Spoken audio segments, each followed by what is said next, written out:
Wednesday, May 1st, market analysis, Stan Ehrlich, and yep, I'll be a speaker at the Investment Masters Symposium, which is May 7, 8, 9 at the San Francisco Airport Regency, Hyatt Regency. Take a look at their promos, website, really good stuff with the Money Show people, Kim Githler out of Florida. And we start with stock market indexes. As usual, we're making new lows again today, coming closer and closer to that support area we tested a couple of weeks ago. That's very critical for the E-mini June futures contract daily. 49.62 is important because it's a major previous low for many weeks.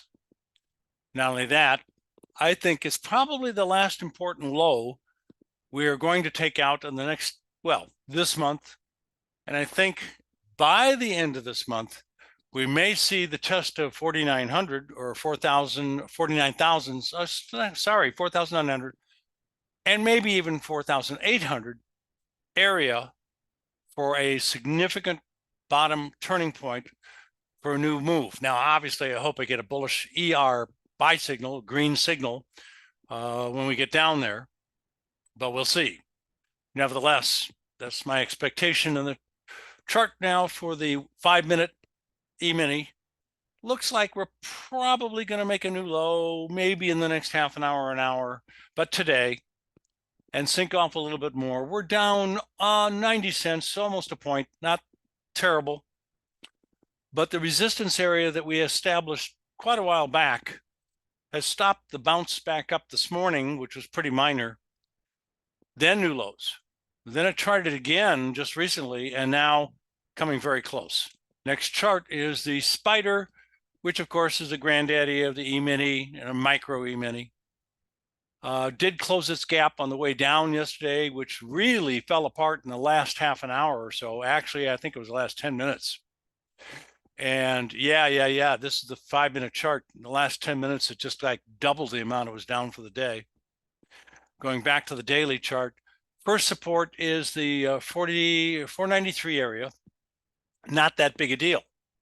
I think we'll get there and break it, maybe even this week. Oh, wait, this is Wednesday already. No, probably not. Next week. The next minor support area is 490. Now we have another relatively minor one at 482.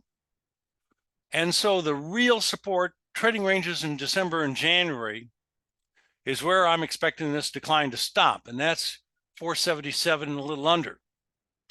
So from where we are now at 500, that's only 23 points. It's not really a lot. We've all seen these markets move down sometimes 8, 9, 10 points in a day. And God forbid you remember COVID, it was a heck of a lot more than that. So it's quite possible. All you got to do is have a bad surprise and you're there. So that's what I'm looking for. 477 on the spider, SPY, maybe 466. New chart, the 5-minute spider shows an opening that is a small gap down, real small, but that's still a gap, and that means we might come back up still to close that bounce, which will bring everything else back up a little bit, of course. But it's not important. I mean, close the gap, big deal, and then turn around and go right back down again, if we can do it. QQQ, daily data. Already, this is significant. This is a different situation. The trading range we had in December and through the middle of January is outlined in the yellow support and resistance zone, but we were already there very accurately a couple of weeks ago. So if I'm right about the other indexes, and they're going to make new lows by an obvious, somewhat significant, not terrible amount, then the QQQ is not going to stop at 4120, 412 on the way down.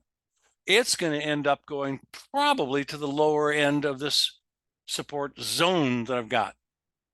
So we'll have to see how that plays out. That's very interesting. Here's the 5-minute QQQ.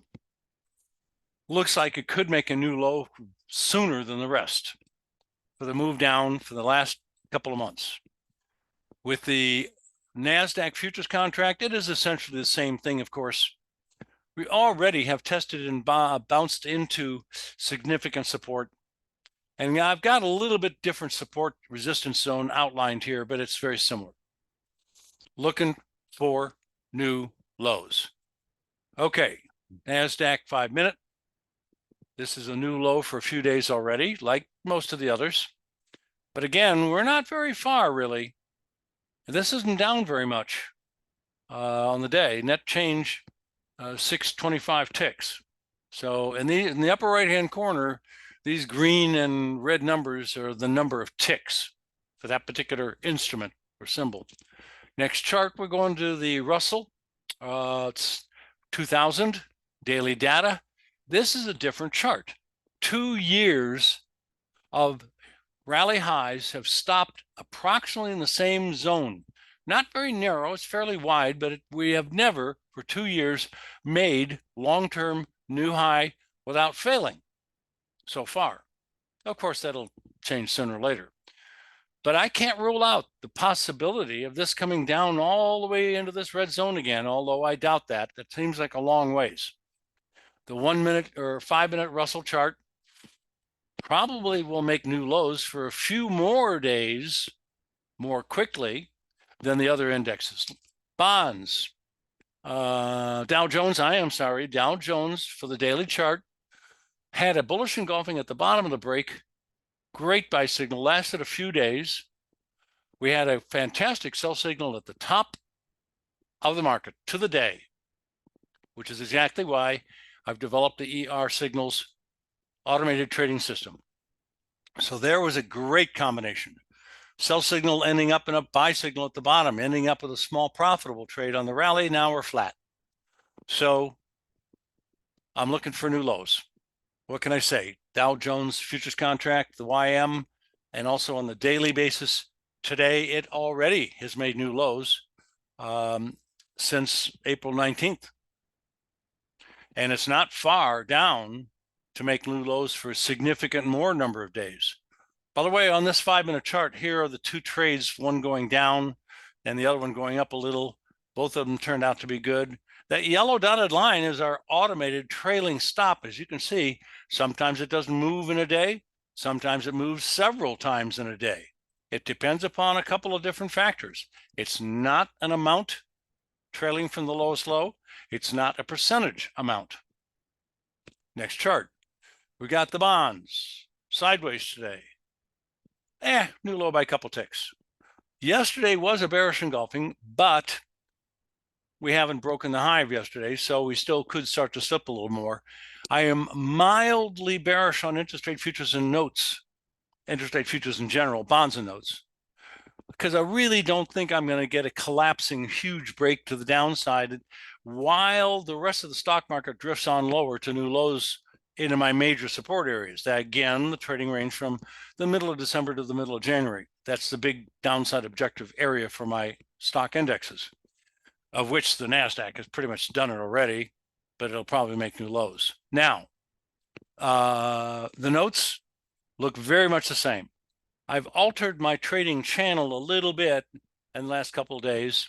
It seems to fit a lot better, both bonds and notes at this point. So I like that combination. The double top we saw at the time it happened. We talked about the downside breakout, which it did. I talked about the minimum downside objective, which was down to 108, called it. I think I was talking about 109 or a little lower most of the time for weeks and weeks. It did. And now we're drifting off lower after that, which is not abnormal. The important part now is the bottom of the channel. We could, now I got to say, we could actually challenge the lowest lows for the bonds that we saw way back here at our buy signal at the exact low day on October 23rd of 23. That's not far away. That's not out of the question now. For the crude oil, big down day, and it's absolutely classic, ladies and gentlemen, for a downside breakout on a head and shoulder top formation that I saw coming. I outlined this to you, talked about it the last few days, plenty of warning. Today, we gapped down gapping down to, usually across a neckline, is not uncommon. In fact, it's pretty much traditional. This gap down and then slid through the neckline like crazy this morning and is way down here now to the bottom of the trading range and has been making new lows since, what's this date? March 14th, month and a half. So it's a breakout. The minimum downside objective I was showing you in the last couple of days is 74.25. That's where I think we're going. The next thing is we're going to bottom out maybe in the next day or two, a little bit lower, have a bounce back. And it could be right around here because we're at the bottom of the support area.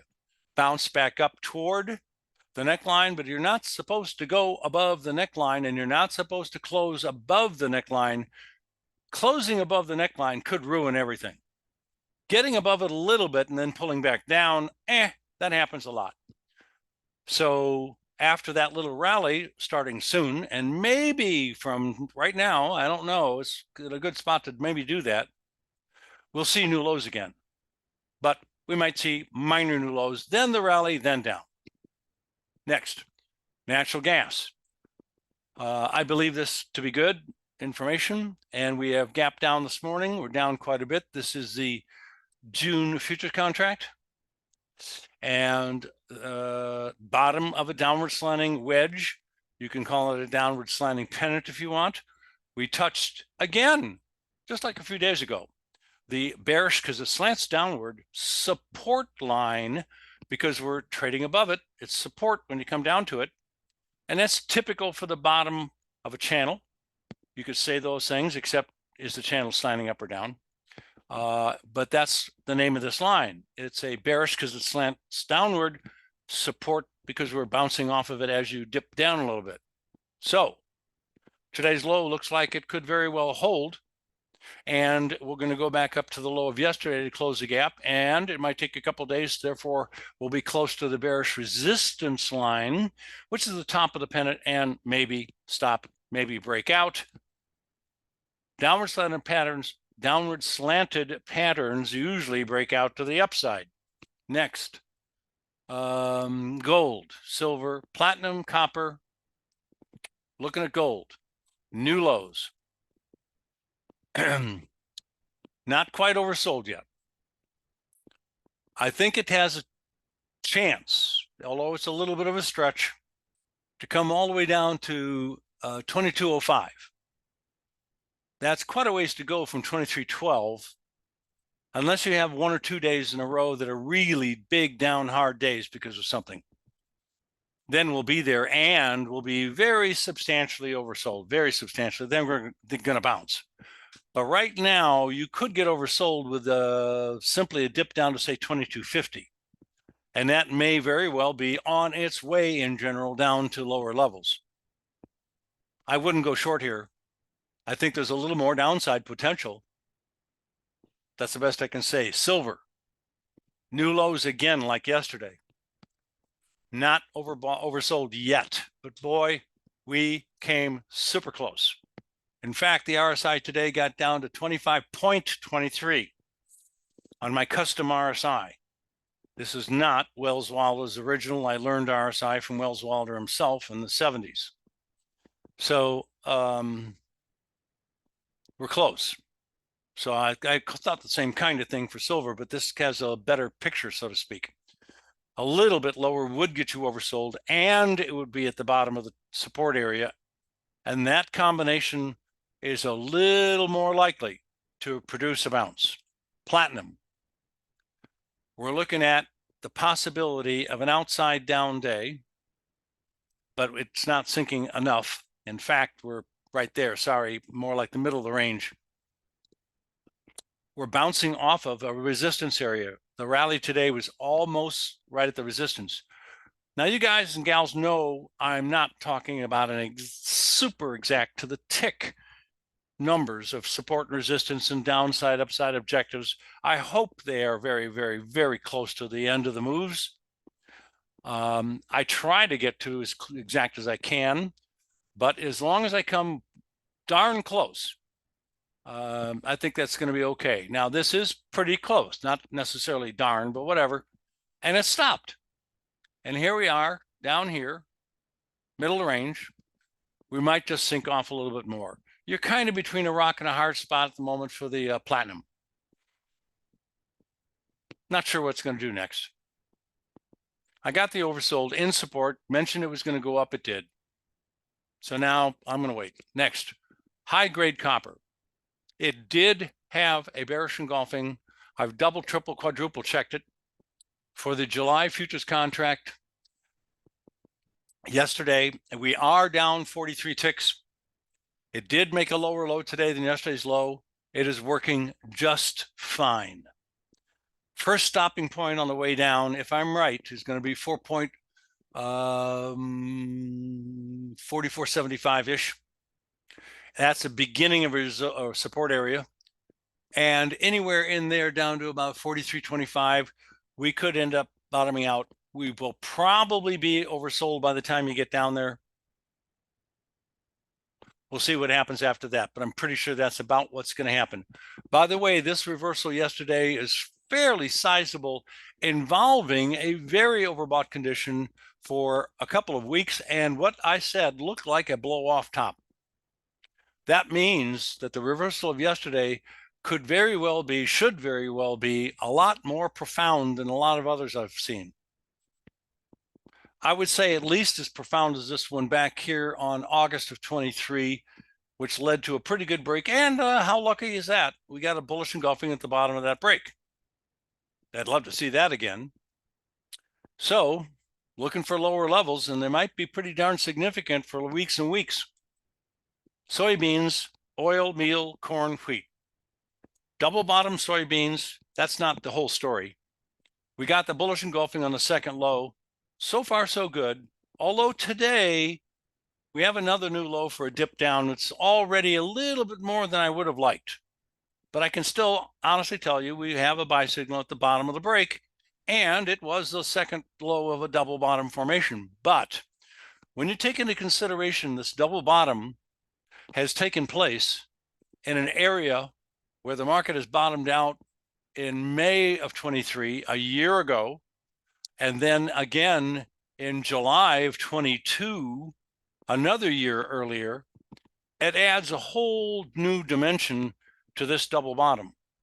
If it works, and it's not really a complete double bottom until you start rallying above 1240, the upside breakout, then you're going to probably move from 1140 to 1350 is my guess. Yeah, about there. Maybe a little more. That could be very, very, very important longer term. We're not seeing that yet. We don't have it yet. All I've got is a maybe double bottom. So far, so. Let's see what happens next. But notice I'm talking about the grains in a general sense, grains from a much more friendly or bullish potential in the last few weeks. And it is because I've gotten signals. It is because other technical factors are starting to look better. Soybean oil.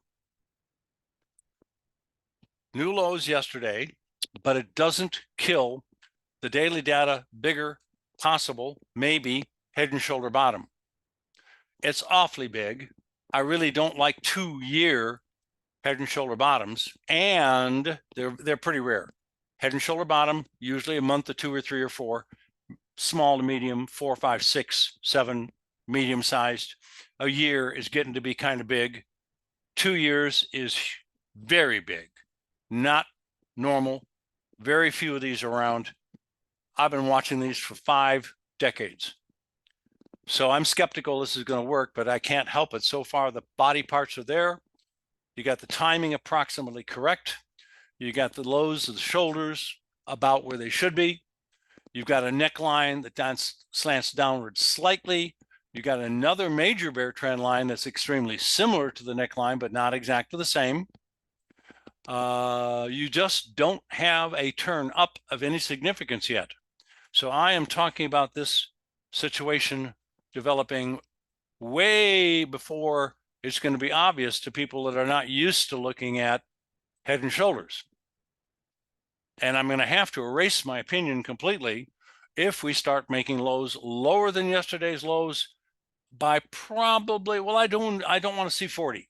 Let's put it that way. I don't even want to see 42.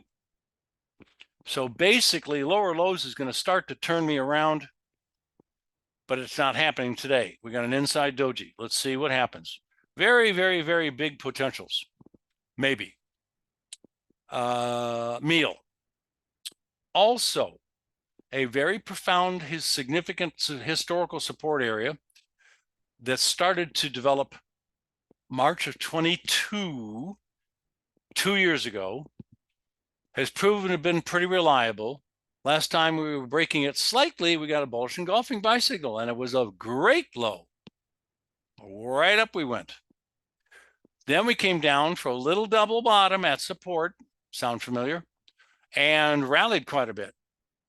Even made a new high, didn't go anywhere, overbought and turned down. And again, we're down to that support area back recently on February 29th, a month and a half ago. And had a bullish engulfing smack dab on the low day. Perfect. And we have now seen in the last few days new highs since then. Perfect. Just had a bit of a close call when it came down that low. So I like it. I think we're going to hold it a little bit lower in the next few days, turn right around and make new highs. Next, at a support level, we got the bottom of the corn market to the exact day also. We got 4 out of 5 grains at the bottom to the day. This support level is a previous low that we had way back, another green ER buy signal, on September 10th of 21. And again, honest to God, same price level, historical support, another bullish engulfing, right smack at the same levels, with, I think, 2 cents, to be honest with you. I think I was that close 2 years later and turned around. So far, so good. We're not getting any new highs yet. On the other hand, we're not getting any new lows since the bullish reversal on a rally. Obviously, I think we're about to see new highs above 460. Crossing my fingers, let's see what happens. Wheat, we have 2 buy signals at the lowest lows, and that was March 8th and March 11th. 11th being the lowest of the 2 of them, and still is. Like, I think it was meal. We made new highs since then. At resistance, overbought, pulling back a couple of days. And today, I don't like this. We're seeing, I just noticed this, a bearish engulfing ER sell signal, and it's red, of course. These bars turn color real time, the tick that the criteria and the code is fulfilled.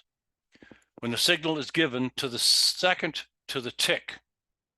I have an outside down die ER sell signal. That will not be the case if we can manage to close up more than 38 ticks, which is it's down 37 ticks, 38 ticks right now, which means it has to close higher than yesterday's close. That does not seem likely. So I've got a sell signal. This is the first time I've seen something particularly negative about the grains for a little bit. What is it, wheat? My commentary is, although we may see it dip down a little bit more, I'm claiming maybe 585 to 570, which would make the signal good for a short period of time. I don't think it's going to drive prices into new lows for the whole trend below March. I think this is going to be maybe one of those short-term ones. Hopefully it's going to work a little. Remember, we may very well have a profitable scalp trade by the close, and we may very well have an overnight ER1 trade for the next few days. So let's see what happens with this brand new, as of today, as of now, potential ER reddish sell signal. Remember, it could change if it rallied higher than the close. Doesn't look like it. Next, cattle. Dropping down, new lows. I have to go with the flow. I'm going to go outright bearish at this point. Not holding up minor support, let alone major. Doesn't seem to be working. That's a low a few days ago. We're not oversold, so there's downside possibility still, elbow room. I'm looking for a test at a minimum of 170.30. And after that, frankly, I got to say 162. Can't help it. That's what it looks like. Over a significant amount of time frame, we have lower highs. And the next thing is to make those lower lows in order for it to be a long-term bear market. Right now, that does not necessarily, match up. Big sideways trading range may develop. I doubt it. Hogs. We got the top of a head and shoulder top with an ER red sell signal to the exact day of course. This is a lopsided pattern. There's your last shoulder high, and that was on April 29th, 23. And the symmetry is not quite there, but March 18th looks to me like the first shoulder.